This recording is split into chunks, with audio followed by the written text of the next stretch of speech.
जय हिंद दोस्तों। आपका स्वागत है हिंदी ज्ञान यात्रा चैनल पर। आशा करते हैं आप सब अच्छे से होंगे। सर्वप्रथम हिंदी दिवस की आप सबको शुभकामनाएं।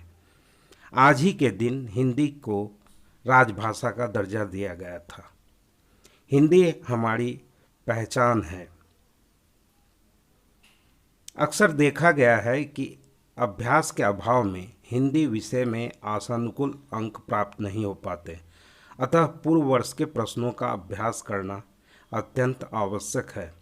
आपके सामने पूर्व वर्ष 18 सितंबर 2016 के हिंदी विषय के पेपर 1 के 30 प्रश्नों का अभ्यास सेट लेकर उपस्थित हूँ। यह हिंदी भाषा की विषमता को दूर करने में सहायक सिद्ध होगा। इस वीडियो को पॉज कर गद्यांश को संवेदनशीलता से अंतर्ग्रहण कर लें।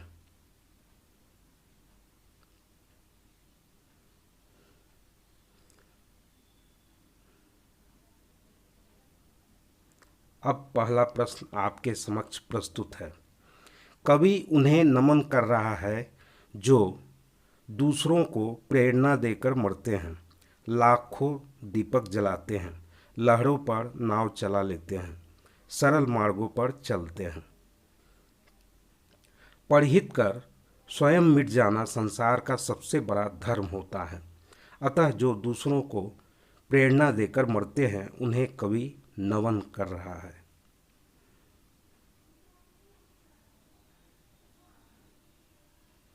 कविता में बैसाखी का भावार्थ है एक महीना, सहारा, सीढ़ी, एक फसल। एक विकलांग जिसे चलने में काफ़ी परेशानी होती है, बैसाखी उसके लिए बहुत उपयोगी साधन है जो उसे स्थान परिवर्तन करने में सहारा प्रदान करता है। कविता में बैसाखी का आशय सहारा से है।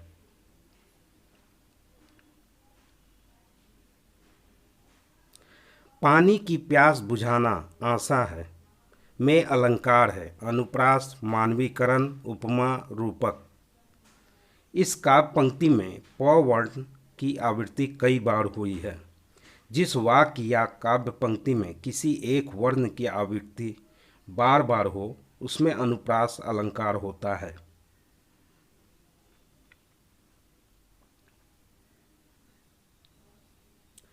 समाज उन्हें सदा सम्मानित करता है जो प्यासे को पानी पिलाते हैं, अपने कार्यों से सबका हित करते हैं, सदियों तक पूजे जाते हैं, नित नए कुएं खोदते हैं। समाज में ऐसे लोग सदा पूजे और सम्मानित किए जाते हैं जो अपने कार्यों से सबका हित करते हैं, अपना सारा समय परोपकार में लगाते हैं।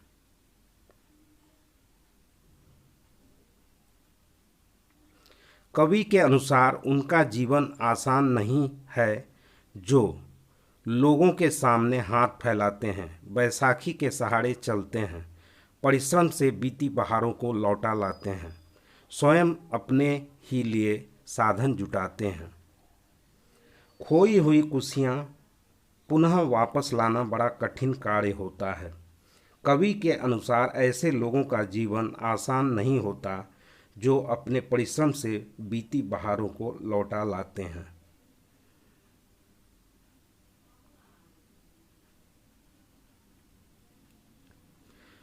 नौसिखिया है नौ विषय जानने वाला, नए विषय पढ़ने वाला, नया सिखाने वाला, नया सीखने वाला।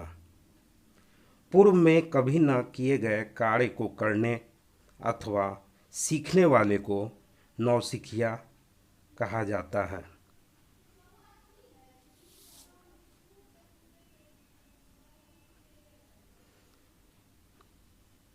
पूरी पाठ्यचर्या में डैश में भाषा की भूमिका को अनदेखा नहीं किया जा सकता। मूल्य निर्माण, ज्ञान निर्माण, व्याकरण निर्माण, आकलन निर्माण। पाठ्यचर्या बच्चों के लिए मूल्य आधारित होनी चाहिए जिससे बच्चों में मूल्यों का विकास हो सके। अर्थात पूरी पाठ्यचर्या में मूल्य निर्माण में भाषा की भूमिका को अनदेखा नहीं किया जाना चाहिए।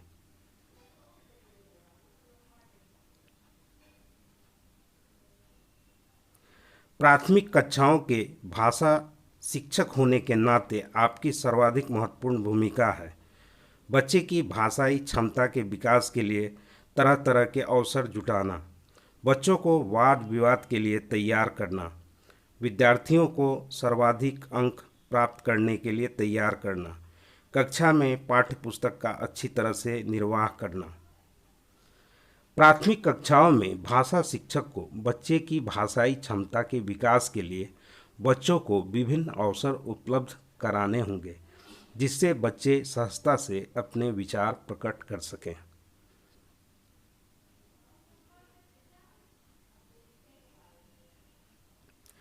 दूसरी कक्षा में पढ़ने वाला रोहित हिंदी की कक्षा में अपनी मातृभाषा में बात करता है। आप क्या करेंगे? उसकी भाषा को समझने की कोशिश करेंगे, बाकी बच्चों से उसकी भाषा सीखने के लिए कहेंगे, उसे डांटेंगे कि वह कक्षा में मातृभाषा का प्रयोग न करे, उसे बिल्कुल अनदेखा कर पढ़ाते रहेंगे। बच्चों की अपनी मातृभाषा का प्रयोग करने पर उसे महत्ता देते हुए उसकी भाषा को समझने का प्रयास करना भाषा शिक्षक के लिए सर्वथा उचित होता है। इससे बच्चे प्रोत्साहित होते हैं।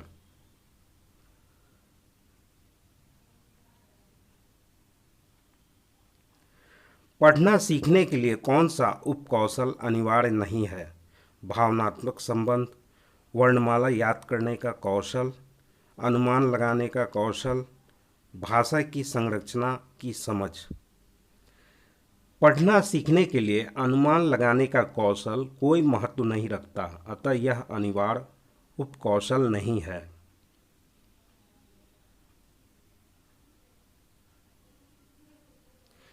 द्विभाषिक बच्चे डैश विकास, सामाजिक सहिष्णुता और डैश चिंतन में अपेक्षाकृत बेहतर होते हैं।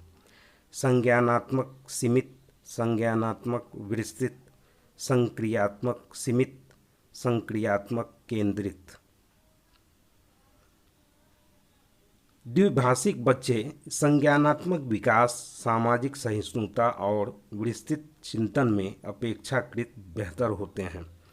इसका सही उत्तर संज्ञानात्मक विस्तृत होगा।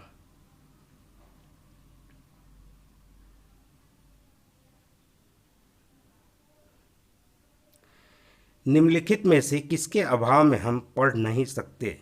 लिपि से परिचय, 12 खड़ी से परिचय, वर्णमाला की क्रमबद्धता का ज्ञान, संयुक्ताक्षरों की पहचान। लिपि के ज्ञान के अभाव में पढ़ना असंभव होता है, अतः पढ़ने के लिए लिपि से परिचित होना अत्यंत आवश्यक है।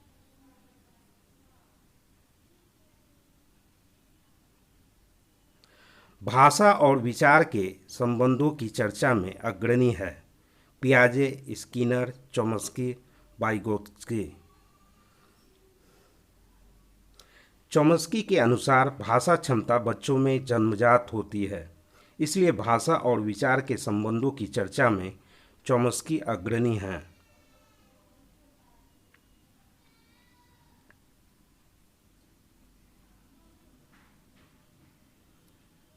सिद्धार्थ की मां अपने परिवार के सदस्यों से अनुरोध किया है कि वे घर में एक भाषा का प्रयोग करें, जिससे कि सिद्धार्थ का भाषाई विकास ठीक से हो सके। उनके बारे में आप क्या कहेंगे? वह सिद्धार्थ को समृद्ध भाषिक परिवेश से वंचित कर रही है। वह सिद्धार्थ के भाषिक परिवेश में किसी प्रकार का अवरोध नहीं चाहती। वह सिद्धार्थ के भाषाई विकास के लिए विशेष प्रयत्न कर रही है। वह भाषा अर्जन के सिद्धांतों की गहरी समझ रखती है। परिवार में एक ही भाषा का प्रयोग करना बच्चे की भाषाई विकास में सहायक सिद्ध होता है। सिद्धार्थ की मां सिद्धार्थ के भाषिक परिवेश में किसी प्रकार का अवरोध नहीं चाहती।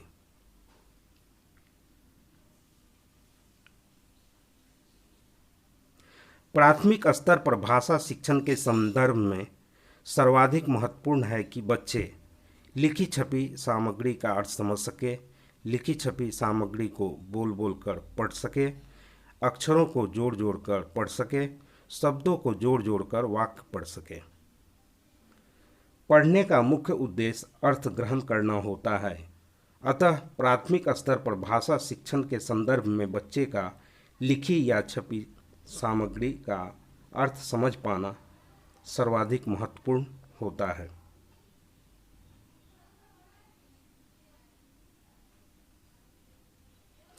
प्राथमिक स्तर पर लेखन क्षमता के संदर्भ में सर्वाधिक महत्वपूर्ण है वर्तनी, मौलिक विचार, श्रुतलेख, सुलेख। प्राथमिक स्तर पर लेखन क्षमता का आशय भाषा का शुद्ध लेखन होता है। शिक्षक के कथन को शुद्ध रूप से लेखनबद्ध करना लेखन क्षमता को दर्शाता है। अतः लेखन क्षमता के संदर्भ में श्रुतलेख सर्वाधिक महत्वपूर्ण होता है।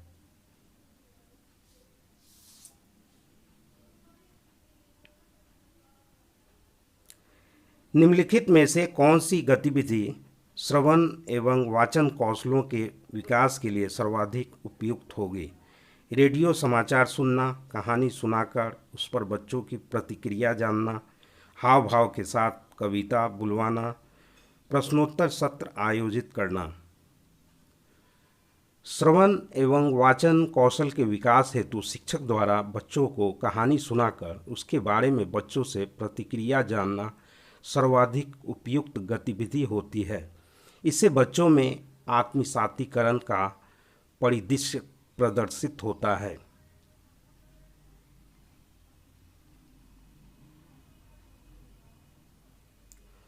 वाणी डैश होती है और लिखित भाषा की तुलना में काफ़ी तेज़ी से बदलती रहती है।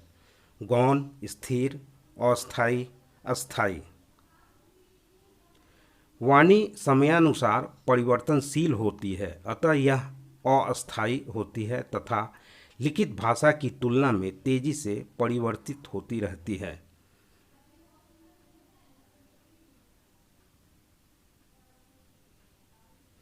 बहुभाषी कक्षा से तात्पर्य है जिस कक्षा में कम से कम 2 भाषाओं में पाठ्य पुस्तक उपलब्ध हो, जिस कक्षा में प्रत्येक बच्चे के घर की बोली को सम्मान दिया जाता हो, जहां बहुत सी भाषाओं का अध्यापन किया जाता है, जिस कक्षा के शिक्षक शिक्षिका 2 या 2 से अधिक भाषाएं पढ़ लिख सकते हों। कक्षा में 2 या 2 से अधिक भाषाओं का प्रयोग करना बहुभाषी कक्षा कहलाती है, अर्थात बच्चों की अपनी मातृभाषा या घर की बोली का सम्मान कक्षा में किया जाना उचित होता है, जिससे बच्चों में विभिन्न भाषाओं के ज्ञान के साथ आपसी सद्भाव बना रहता है।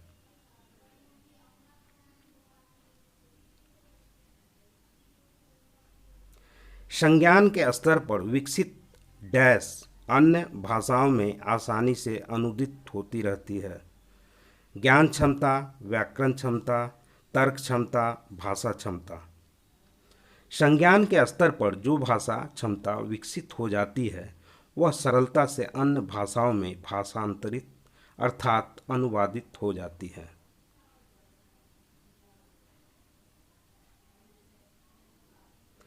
भाषा शिक्षण को डैश संदर्भ में रखकर देखने की आवश्यकता है। आर्थिक, सांस्कृतिक, नैतिक, बहुभाषी। भाषा शिक्षण बहुभाषी रूप में सर्वाधिक उपयुक्त एवं बच्चों के भाषा क्षमता के विकास में उपयोगी सिद्ध होता है। अतः भाषा शिक्षण को बहुभाषी संदर्भ में रखकर देखने की आवश्यकता है।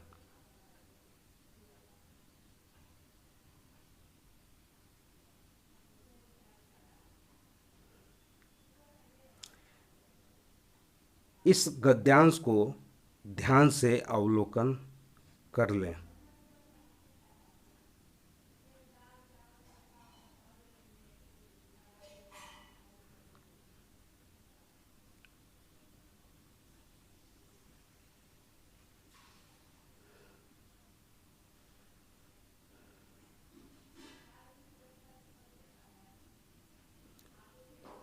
उन उद्योगों को लघु उद्योग कहा जाता है जिन्हें निर्धन व्यक्ति आयोजित करते हैं, जिनसे अल्प लाभ मिलता है, जो अल्प अवधि तक चलते हैं, जो कम साधनों से शुरू किए जा सकते हैं। जो उद्योग छोटे से स्थान पर थोड़े पूंजी में तथा कम साधनों से आरंभ किए जाते हैं उन्हें लघु उद्योग कहा जाता है।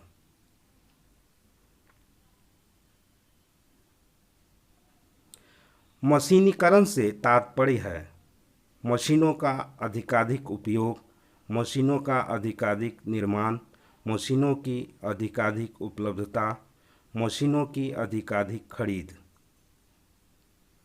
मशीनीकरण से तात्पर्य है मशीनों का अधिक से अधिक उपयोग करना तथा मानव शक्ति की उपेक्षा करना।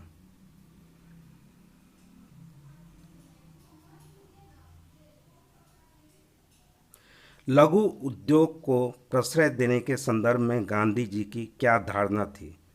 किसानों को बुआई कटाई से फुर्सत मिल सके, मशीनीकरण का विरोध किया जा सके, लोगों को आर्थिक रूप से आत्मनिर्भर बनाया जा सके, समय का सदुपयोग किया जा सके।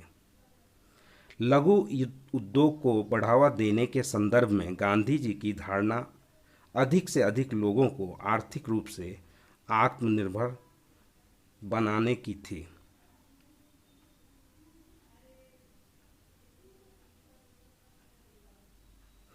भारत जैसे देश के लिए लघु उद्योग धंधों का महत्व क्यों बढ़ जाता है? क्योंकि यहाँ मशीनों की उपलब्धता बहुत कम है, क्योंकि यहाँ की युवा वर्ग को मशीनों पर काम करना नहीं आता, क्योंकि यहाँ कम पूंजी वाले लोग अधिक संख्या में हैं, क्योंकि यहाँ बहुत से लोगों को काम की ज़रूरत है। बेरोजगारी की अधिकता के कारण लघु उद्योग का महत्व बढ़ जाता है ताकि अधिक से अधिक लोगों की काम की ज़रूरतें पूरी हो सके।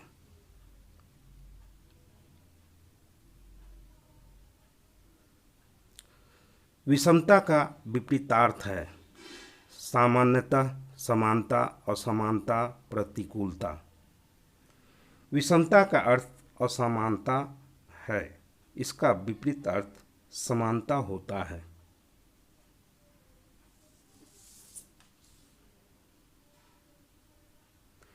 समृद्ध शब्द में भाव है समर्थन होने का, रोजगार पाने का, खुशहाल होने का, धनी होने का। समृद्ध का आशय धन दौलत से संपन्न होता है, अतः समृद्ध का भाव धनी होने से है।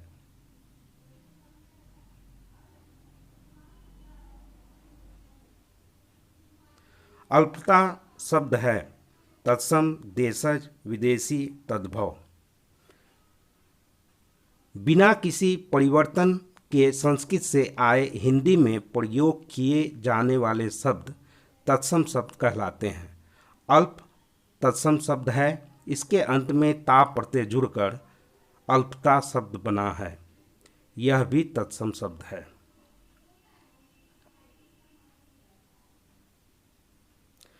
कौन सा शब्द युग्म शेष से भिन्न है? भारी भरकम, पशु पक्षी, माता पिता, दिन रात। परस्पर विपरीत अर्थ वाले पशु पक्षी, माता पिता तथा दिन रात शब्द युग्म हैं। भारी भरकम समान अर्थ वाला शब्द है युग्म है, अतः यह शब्द युग्म शेष से भिन्न है।